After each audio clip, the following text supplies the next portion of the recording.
Okay, so Mitch, welcome to the Visionary Life podcast. I'm very, very excited to have you on today because I've been aware of Station Cold Brew. I think it's a little over 5 years now because I was thinking back to when I was first introduced to the brand. And my earliest memory of Station is actually when my husband and I were shopping at a store in Parkdale and we left the store.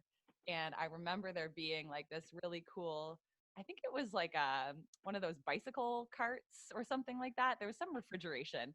Anyways, and I think it was your co-founder, Steve. He offered us a sample, and that was the first time that I was like, what is cold brew? And it was delicious. And then from Mm. there were just a ton of synergies because I was working for a natural health food company at the time, and we did a lot of partnerships at Whole Foods. And I remember us being at Daybreakers together, and I've just kind of seen how visionary you guys are in the way you've grown this brand. So I think it's going to be a really amazing episode for the listeners to get a behind the scenes look. So that's a long-winded way of saying thank you for being here and I'm excited to chat. Yeah, thanks for inviting me on. Yeah, we've known each other for. You're pretty spot on. I mean, we started Station 6 years ago, so that timeline for you to be introduced to it may be extremely accurate. Mhm. And everybody, not everybody, the people that I know, friends and family, and the people in my circle, a lot of them have those stories, and I love hearing them. Mhm. It's nice to take a step back and think about that timeline because we're so I'm so caught up in the day to day that I don't often take time to think about those moments. So it's nice. So thank you. Mhm. Yeah, and it's funny, like before we kind of just dive into the origin story, I'm just having this moment of clarity that, I never remember a brand in that powerful of a way if, say, I was just targeted with a Facebook ad and then I started buying the product. But with you guys, like I was actually able to meet you. I had an experience with Station. There was an energy outside of the store because people were gathering. And that is remarkable in my mind. Like I'm Mm. not going to forget the team behind the brand and the product because that first introduction is something that was an experience in my life that was, probably the most joyful part of the day at the time, right? So, anyways, could you take us back to kind of the origins of how Station began and who the team was that brought it to life? Just give us a little bit of a rundown. Yeah, I mean, at the beginning, there were three of us. There still are. Sorry, there's more than three of us now, but those three, myself included, are still uh, involved in the day to day of the business. So Steve, as you mentioned, myself, and Mike. It started with Steve, who's a Toronto guy, serial entrepreneur. I'll call him. This is his fourth business. And so, as any good entrepreneur does, he gets inspired and then believes that he can do it, or he or she can do it on their own better, right? And so he was in New York City and tried cold brew coffee for the first time. One of his colleagues sort of poured it for him, and he had just such an amazing experience, similar to what you described. Didn't know what cold brew was, wasn't a big coffee drinker, but loved sort of um, the smooth nature of it. Didn't have to add anything to it. Pretty healthy guy, so was conscious about putting off the milk and sugar. So he fell in love with it and came back to Toronto, started doing some research, realized that on the wholesale level, there was really nobody doing it in Canada. And at the time in the US, there were a few brands. This was 6 years ago, so 2014. There were a few brands who were doing it and doing it well. And they've got like this cool sort of like retro style branding, Stumptown being the one specifically in the US. And so Steve had this idea that he could do it on his own. And he, the story is that he put an ad on Craigslist. Well, sorry. The story is that he tried to make his own cold brew and realized that he couldn't do it on his own. That wasn't his skill set. Um, and that's a very important lesson, actually, that I've learned from him, and that is knowing what you're good at and surrounding yourself with people who complement that, while also leaving room for improvement and learning. So he put an ad on Craigslist for somebody to make cold brew for him. He got about 6 to 8 applicants. There were some coffee people, there were some beer brewers, some food scientists. And actually, I'm planning a post to retell this story on Instagram soon, just because it's nice to go back to that. And Steve found the original email chain between him and Mike. That's So so Mike cool. was one of the applicants. Mike was actually working in a cafe slash bar in Toronto and had been making cold brew and bottling it because he understood the opportunity and had the vision for cold brew. He knew a lot about coffee. He had roasted coffee. Super smart guy and just really technically savvy. And so Steve recognized pretty quickly that Mike was a great partner for that. And then I came around a little bit after that. Steve and I had a mutual friend. I had left my agency job in the experiential marketing space. And so what you were saying before about impact of brand through experiences is very relevant for me. So I had just left my job. I was doing a bit of consulting. Steve asked me to put together a proposal to see how I could help him with the branding and the marketing and the sales side. And the three of us kind of went off to the races. You know, we rented a table the size of my desk here, which is like 2.5 feet, in a commercial kitchen on Eglinton and a little space in the fridge. We got a customer and we said yes to the customer without having everything prepared. And then we kind of went from there. It's one of those things where you say, somebody asks you for something and you say, yeah, of course I can do it. And then you turn around and you're like, okay, I need to figure this out. And we did it. And it's evolved drastically since. Mm-hmm. Okay, so I just have to nitpick something. So you said you got a customer, but I'm sure everybody who is trying to start a business themselves right now is like, but how did you get that first customer? Like, were you just out Sure. there screaming from the rooftops, all three of you? Were you posting on Craigslist, Facebook, networking? Like, how do you get that first customer? Because that's a really hard accomplishment for a lot of people. For sure. I think, you know, I can generalize it, and I'm obviously speaking specifically to the consumer packaged goods world. Yes. All businesses are different, but and I do think timing is very important. And the way we achieved our first customer is Steve was working out of the Center for Social Innovation, so co-working space at the time, and what he did was he did a tasting. So at the beginning, he leveraged the community he was surrounded by in order to get feedback on the recipe specifically. Fortunately, in that sampling, there was a gentleman who he ran. Are you familiar with Boom Breakfast on College? Well, there's like four of I've them. definitely It's like a little, yeah, it's like a little diner. And one of the guys who ran that Boom said to Steve, I'm revamping my summer menu. I've heard a lot about this cold brew thing. You know, I'd like to place an order for X amount, and can you have it ready by July 1st? And that's where Steve went, yeah, sure. So that timing was really important. But I guess the lesson there is like leveraging the people around you, because, you know, our networks are so valuable, and whether it's online or offline, I think that's where you need to start. You never know who knows somebody or who's had a conversation with somebody that you might be able to fit that need. And I think also, like, don't be afraid to ask for help. I do this thing with like some friends of mine where, you know, we get together and we socialize, but then at the end it's like, okay, well, who needs help with something? And you never know what will come out of that. Somebody might say, you know, I'm looking for a consulting gig and here's my skill set. And then somebody might be like, oh, I have a friend who, you never know. So that's how we got our first customer. We were also very fortunate that very early on we had the guts to walk into Whole Foods and just be like, I'd like to speak to the buyer. And like, thinking about that now is absolutely insane. But we were lucky because the woman was familiar with our brand. She had a similar introduction to that you did. Cool. I think at a farmer's market or something. And she knew that Whole Foods in the US was carrying cold brew, and she hadn't had any other options come to her. So she said, sure, let's do it. Yeah. And we had no clue what we were doing.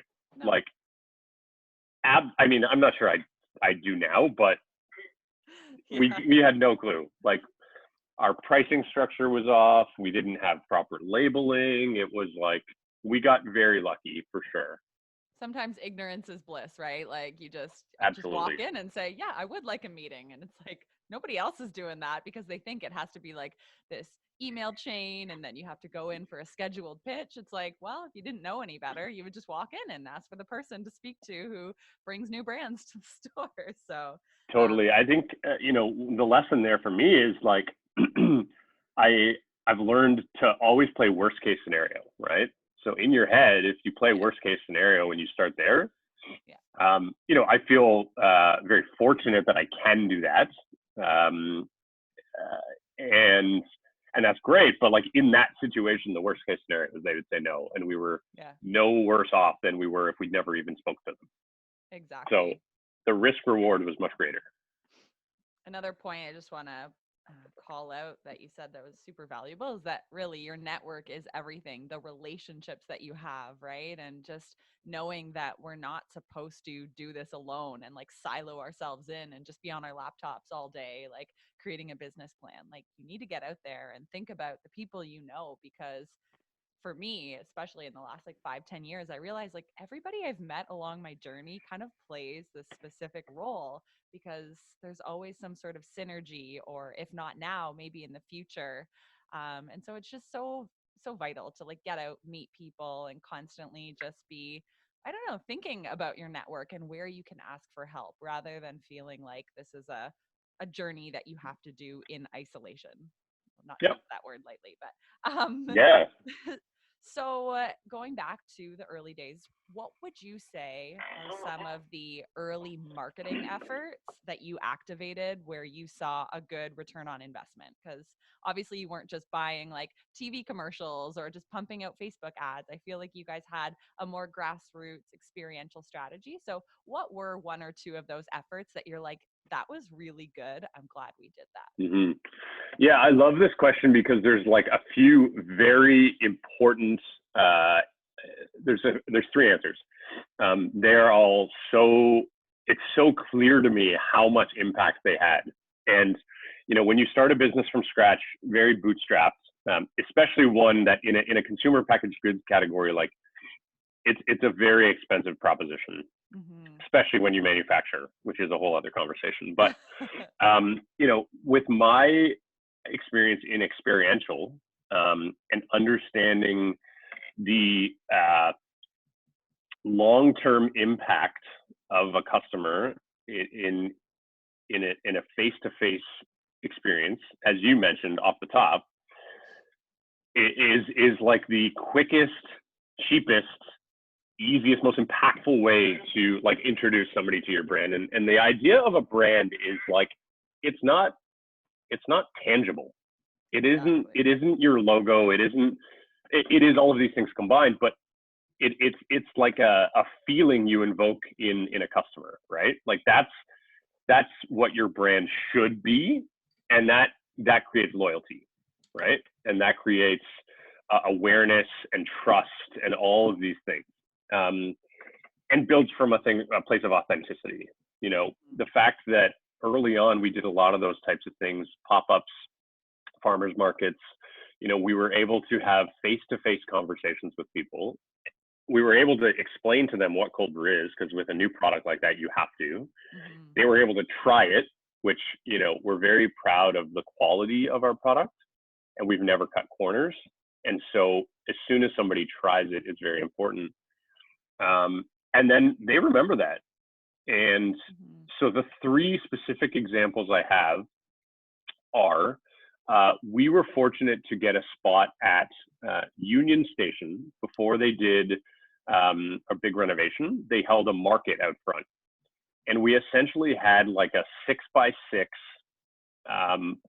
pop-up booth among other food and beverage vendors for a span of, I think, 3 months. Cool. And you know, like we brought in a ton of revenue, which was awesome.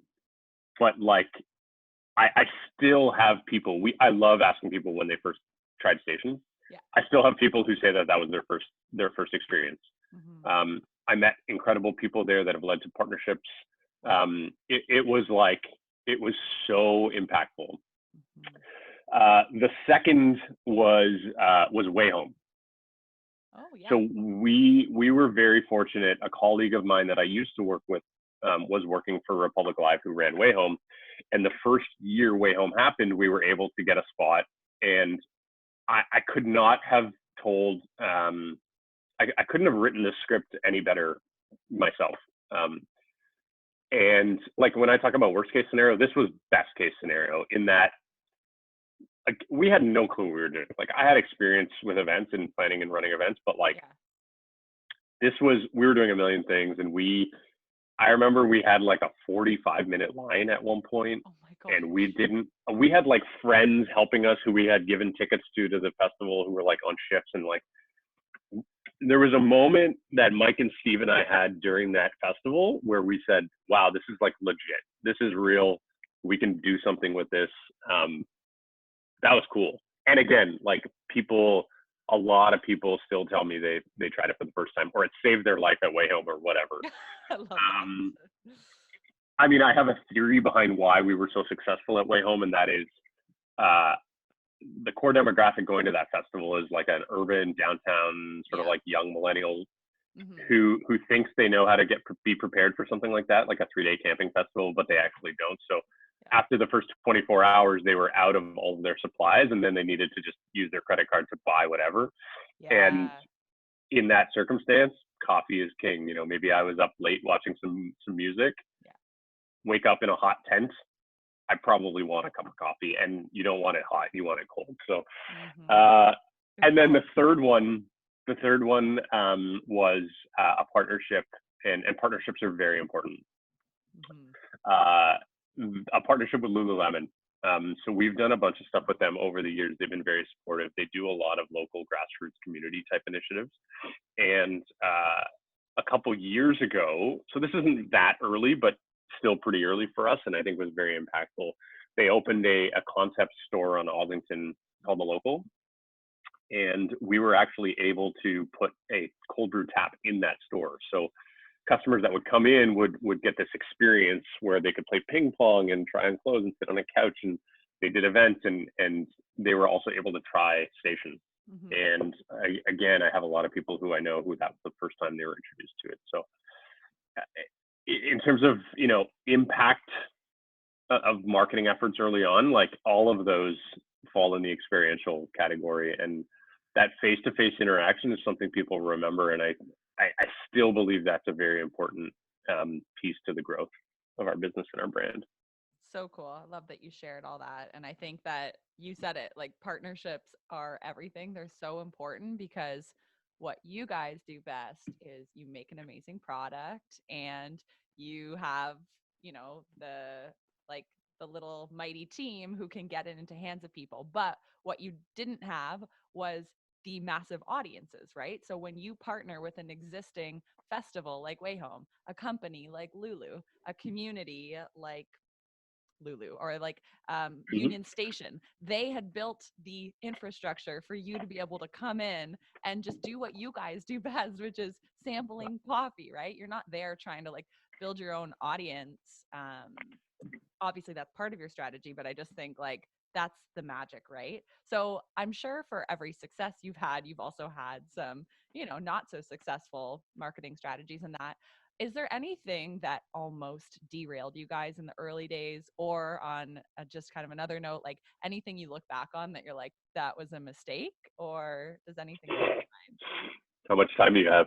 Yeah, exactly. I think these are the stories that are untold, though. People are like, wow, you guys are so successful. Yeah, I mean, I think a lot about the idea of perception, both on a personal level and a professional level, right? So, um, I talk openly about mental health a lot.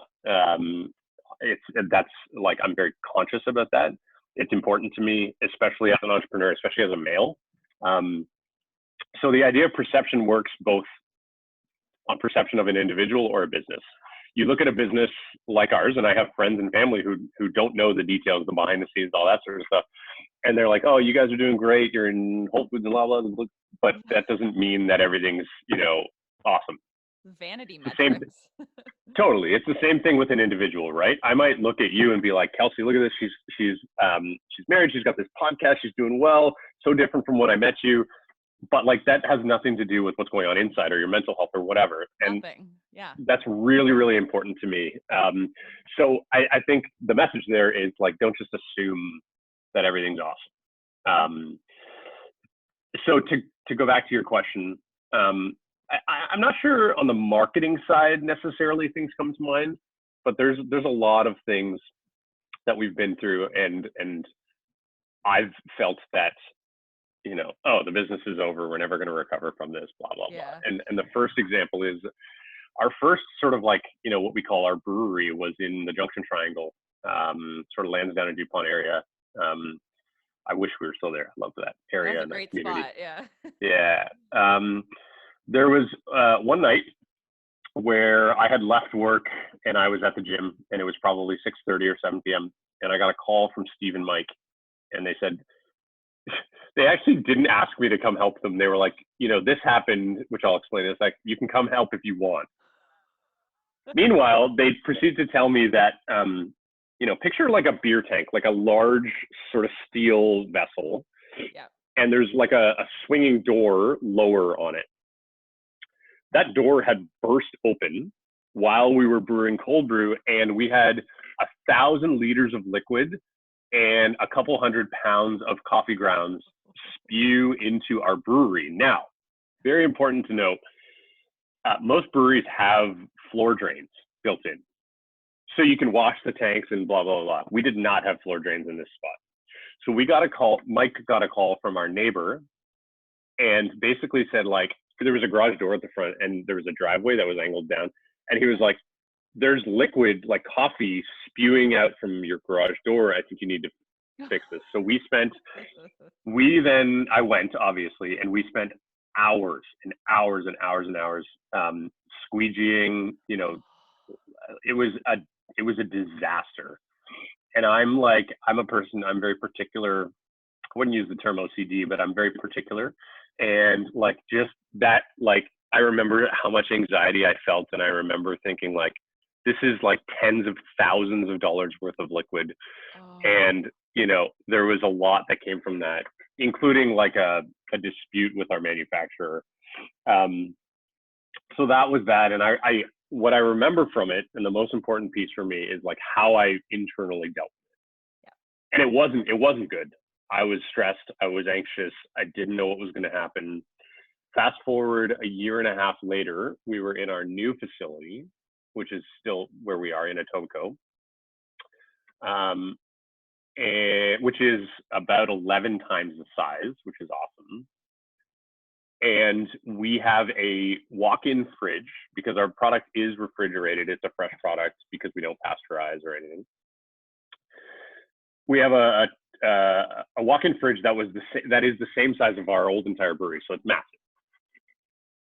The fridge broke on a long weekend, and we came back, and we had about $30,000 worth of product that was bad. Oh.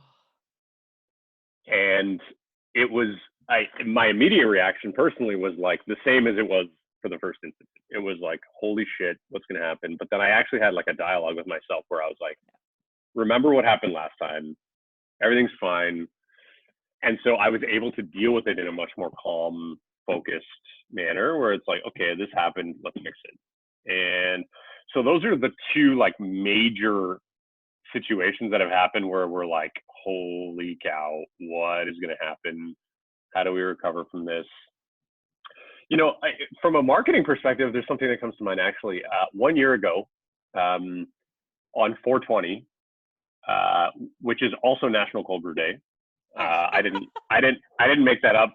Maybe cannabis and coffee go really well together for some people. Sure, yeah.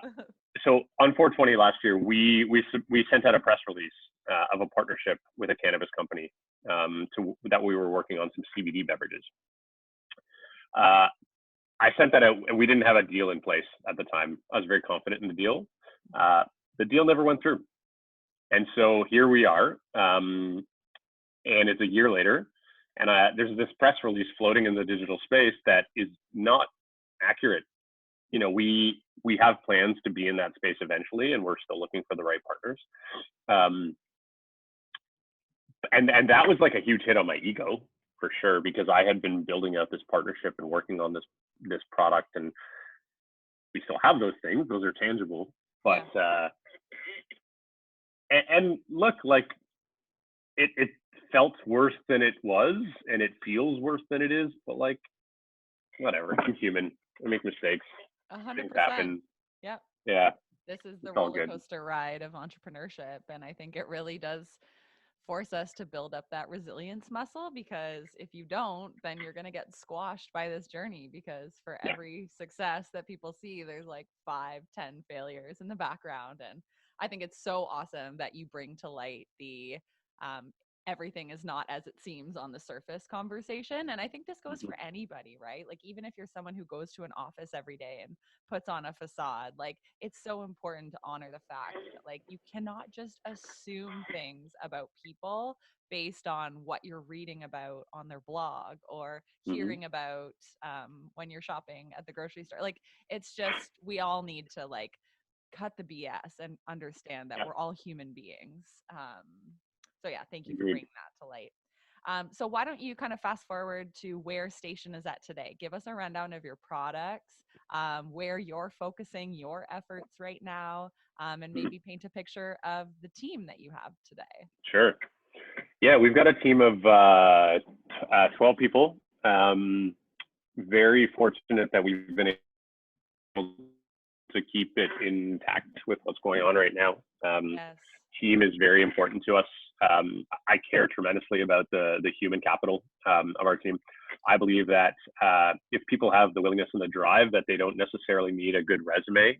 Um, Yeah. we have a couple of people on our team who we've given an opportunity to, and they've run with it, and they've become so drastically important to the structure of the team.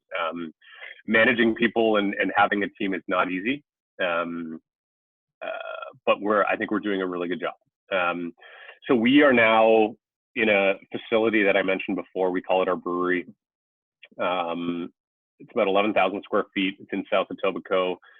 We manufacture everything ourselves, which is very important to the quality of the product and the freshness of the product.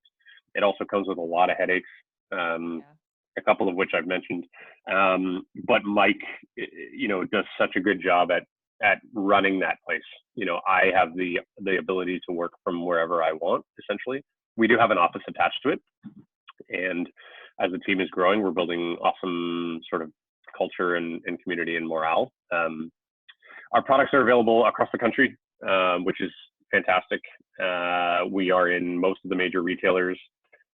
We have an office program Mm-hmm. called Craft on Draft, where we actually put taps into offices, PayPal, Shopify, WeWork.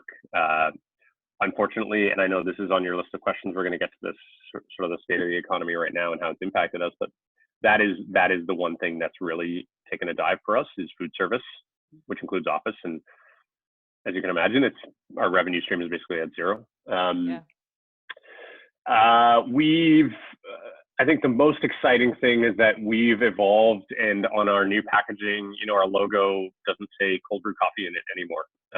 We Oh. are, evolving to just be Station, and that is a, better for you functional beverage platform that, focuses on, we'll call it sort of like natural clean energy. There's a huge gap in the market, and customers are looking for better for you products that they feel good about consuming. And the truth is that everybody is so go go go these days, and people need energy, and people rely on energy, and natural energy, I think, is important. And the coffee plant is a beautiful thing. And yes, we make cold brew coffee. We have a few different versions. We've got some flavored versions. But we've just launched a line of sparkling iced teas, and we're calling them iced teas, but they're actually, you could argue that they are or they aren't. I decided to call them iced teas for familiarity for the consumer, and because the iced tea category is full of garbage. Mm-hmm. So this product is actually made from the skin of the coffee cherry. So most people don't realize that coffee is a fruit, and that when it grows, the seed is the coffee bean that we all know and love. Yes. The rest of it has traditionally been discarded, either composted or fed to livestock or what have you. But that's actually similar to fruit, where a lot of the nutrients are. So there's a tremendous amount of potassium, tons of antioxidants, and it's got this sort of tea-like texture once it's processed and dried, that we turned it into a sparkling iced tea. So the source is still coming from the coffee plant, Yeah. but it allows us to grow our portfolio and hit a new consumer and offer something a little bit different. You know, our cold brew has a lot of caffeine in it. Some people can't consume that. Yeah, our iced tea has a little bit, and it's a little more functional. It's a little bit more everyday. I can't wait to see what happens this summer because it's obviously such a perfect summer drink. You know, a lot of our core customer are drinking less alcohol, you know, consuming better for you beverages, reducing sugar, all of that sort of stuff. And you know, our goal is to introduce products that check all the boxes, or at least try to check all the boxes. You know, we can only do so much. This is a beautiful environmental story that we can tell. Yep. We're supporting the farms that we buy our coffee from in a very different way in terms of upcycling a product that they've never been able to sell before. Cool. So that's really exciting. Another thing that's happened kind of by force, but fortunately so, is our e-commerce platform. So we are up until 3 months ago, we were building our business very traditionally in that retail is the, you know, the goal. It's still very important to us. It's very important to us because that's where the foundation of our business is. But we decided about 4 months ago that we wanted to soft launch an e-commerce shop. It's very difficult because we have fresh products, but I was getting some home meal deliveries like Good Food or HelloFresh. And I started realizing, like, if these guys can send chicken and beef and shrimp in the mail, like, I can send cold brew. It might be expensive, but I can do it. And so me and a couple of members of our team started diving into, you know, the cost analysis, building that out. What does it look like? What are we going to offer? How are we going to offer it? And I've been absolutely floored with the impact. Obviously what's happening right now is the timing could not have been better. Yeah. Our goal was to launch it for spring, but that aligned with this isolation we're all experiencing. And the truth is like most people don't know how to make good coffee at home. No. I don't know how to make good coffee at home. Like I work in coffee and I still don't know. So like having a can of cold brew in my fridge is like so convenient, and I don't have to think about it, and I trust that it's good and it's functional, and I can wake up in the morning. I'm drinking hot coffee right now, but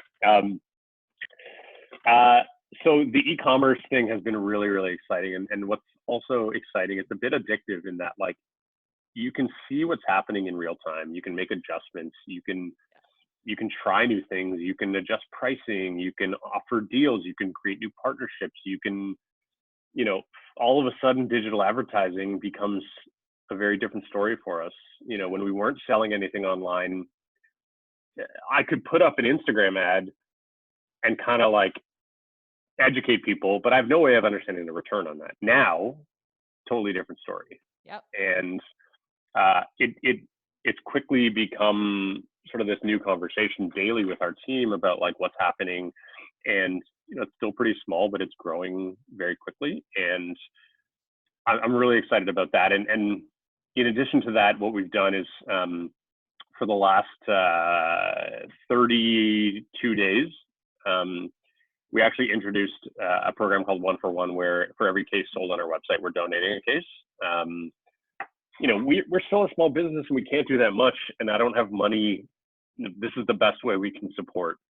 And the feedback from frontline workers, and that includes, you know, truck drivers, retail, grocery clerks, and obviously healthcare workers. The feedback has been amazing because a lot of them are working long hours. They don't have time to go into a coffee shop that may or may not even be open. And we actually had like some ambulance drivers reach out to us saying, wow, drive-throughs are not open, so they can't take their ambulance through drive-through, and our cold brew was like perfect for them. And I'm like, I never thought about that. Yeah. So all that is a long-winded answer to answer your question around you know, what's going on with Station now. There's a lot of exciting stuff. Growth is happening very quickly. New products. One challenge we've been faced with is right before this isolation or lockdown happened. For the past year, I've been working on plant-based lattes. So we have a line of oat milk lattes that are ready to launch. and they were supposed to be produced for the first time during like 2 weeks ago. Yep. We put them on hold for obvious reasons. A lot of brands and businesses have done that. It's just the responsible business decision to make. They'll be out pretty soon, but it's tough. I spent the last 8 or 9 months working on that, from a branding, marketing, recipe development, all of these things. And here we are, and they're not out yet. So it's tough. Yeah, a lot of pivoting happening right now. Yeah. We're recording this on April 23rd of 2020. So obviously with the times and COVID, I think we're being forced to adapt in many ways. But it sounds like you guys are kind of making the best and making lemonade out of lemons, or I don't know, cascara tea out of coffee cherries, or whatever the analogy could be. And I will say to anyone who hasn't tried your products, you can get them they're so widely available here in Ontario. I used to work out of a co-working space downtown, and this tiny little convenience store that like was so grungy. Like I would go in and they would have a fully stocked selection of Station, and it was just the best to see you guys there. So yeah, anyone who hasn't tried your products, I'll link all of that in the show notes. I want to know, because I teach a lot of my students about naming a brand, and I always use yours as an example because it's so simple. Oh, wow. Like it's like pick a word that like has some sort of like meaning or that inspires you, and like clearly Station has some sort of meaning, and then you put previously cold brew behind it. Like it doesn't need to be rocket science. Station cold brew. Where did the name Station come from? Is there a story there, or? Yeah, I mean, our brand is ever evolving. And one thing that's important to note too is like it's all been internal. We didn't hire, an agency or something to like build this brand. It's from the ground up. It's been evolving ever since, and we're kind of just figuring it out as we go. We have a lot of great people around us. Most of my close friends work in advertising and are amazing sort of creatives, and they've helped along the way, of course. But the name Station was built. Our brand is a little bit sort of like retro. The visual aesthetic from it is more like, at least in the beginning, it's more like 1950s sort of like gas station type feel. When we bring our brand to life at events, for example, and at our brewery in our bottle shop, it's like a lot of dark wood and like metal sort of signs and stuff like that. And that gas station is where you would go for fuel, and we use the word fuel a lot. So the idea of Station was like, this is the fuel that you need in your daily life, because as I mentioned before, people are so busy on the go, and it's like this is important. It's that natural sort of like clean energy. And that's where the name Station came from. Love it. Well, yeah, I love hearing origin stories of names. It doesn't have to be so complicated. I'm sure it was troublesome to get to that finish line of finding the name you wanted, but it's also fun to think like there's a lot of entrepreneurs that listen to this podcast, and energy is basically a currency of a business owner. Like without energy, you can't do anything. So yeah, it's the perfect name. Okay, so before we wrap up, one last question for you. You're obviously a very talented human being, and have gotten a lot of life experience and business experience and have had much success. But obviously, this is a journey, and we're always growing, and we're always needing to upgrade and learn new skills. So I would like to know, is there one business skill or life skill that you're currently working to upgrade? It could be something really specific or broad. Me personally. You personally, like as a marketer, as a person, Yeah. like something you're learning or would like to learn or upgrade. Yeah, I mean, I over the past couple years, I'll just say like I've admitted to myself that I have this like underlying desire and like craving for more creativity. And so the word creativity can go in so many different ways. For me, the way that comes to life is through drawing and design. So I've always had this like love for design, specifically typography. And, when I think back when I was a kid, I used to draw like 10 hours a day. And I let that go for a really long time. A couple of years ago, I started drawing more, and I was like, this feels really good. Like, there's something like you just know that you love, and something that can get you into like flow state. Like when I draw now, I'm like phone in the other room, put on music. I'm like there, Yeah. hyper presence. So for me, learning more about the creative sort of like design and aesthetic part of Station and outside of Station Yeah. is very important. About 6 months ago, 8 months ago, I bought an iPad that I can actually draw on, and it's become like I'm like looking at it right now. It's become my best friend, and it's just there's so much to learn, and trying to figure out constantly how I can help our business through that. And as our business grows, the cool thing is that as we become less and less and less of a startup, and we grow with our team members, Yeah. we can evolve our roles to where we like truly are passionate. And the unfortunate thing about starting a business is like you got to do a lot of stuff you don't want to do. Mm-hmm. That is reality. That is, you have to accept that. Having two partners helps that drastically. I will be very clear about that. Yeah. Like I don't touch the financial side of our business, and I'm involved and I'm aware of it. Yeah. But Steve handles that, and I'm not sure we'd be here if I had to. Yeah. Same Totally. thing with the product and the production side. Like that's not my wheelhouse. That's Mike's wheelhouse, and I think that's been very important. And so the goal is, as we evolve, to identify where all of us, every member of our team, it's like the four quadrants, right? It's like something you love that you're good at doing. I want everybody in that category. Yeah. It's harder, it's easier said than done, Mm-hmm. but like if you're taking small steps daily to get there, and there's a member of our team, Gary, who's really leading our e-commerce charge.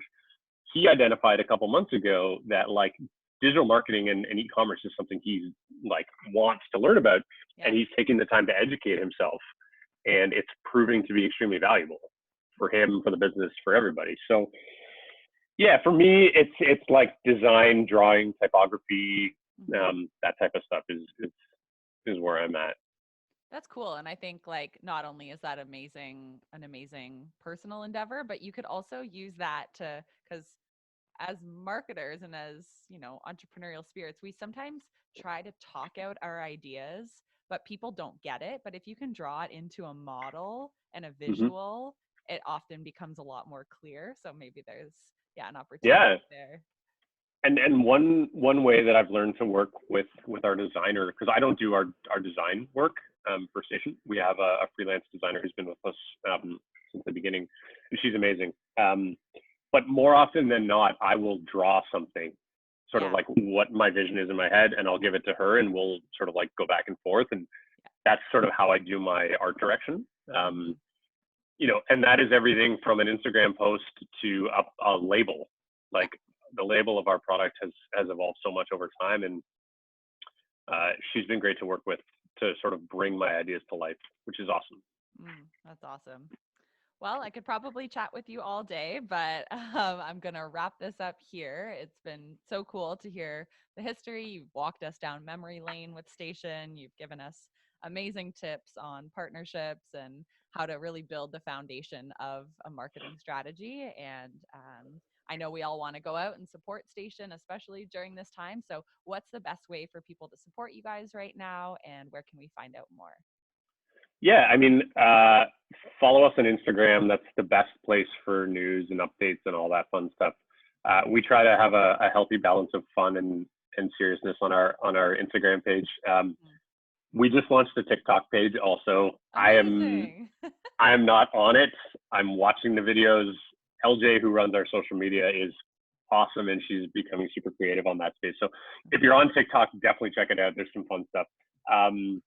Our website is stationcoldbrew.com. Like I said, we do have e-commerce, and our shop is up, and we have free same-day delivery in Toronto or in the GTA, which is crazy. and $10 flat rate across the country. So if you want to fill your fridge with cold brew, that's awesome. And yeah, that's the best way to support us. We are available in most major retailers, which are still open, and I obviously love when we support them. So if you're doing your shopping at Sobeys, Metro, Longo's, Whole Foods, Farm Boy, and then if you're in the GTA, there's a lot of small independent places like Fiesta Farms and the Sweet Potato and the Big Carrot, and all those places are amazing as well. Yeah, and I believe you have a store finder on your website. We do. And if anybody has questions, like DM on Instagram is awesome. It takes up a lot of my time getting back to people, but also LJ is amazing at customer service, so we'll get back to you quickly. Awesome. Well, thanks so much, Mitch. It was great to catch up with you, and I hope you're staying well in sequestration. And yeah, I just really appreciate the time you spent today sharing with our listeners. So thank you, and hopefully chat with you again soon.